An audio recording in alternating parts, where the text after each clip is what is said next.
Hey guys, today I'll show you how to add a customer in Zoho Books. It's a quick and easy process, so let's get started. First, sign in to your Zoho Books account. From the left-hand menu, click Sales, then select Customers. Now, click the plus New button in the top right corner to create a new customer. Next, enter your customer's details. Start by typing the customer name.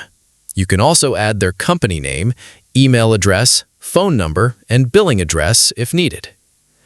If your customer has a shipping address that's different from the billing address, you can enter that as well. You can also add tax information or any additional details depending on your business requirements.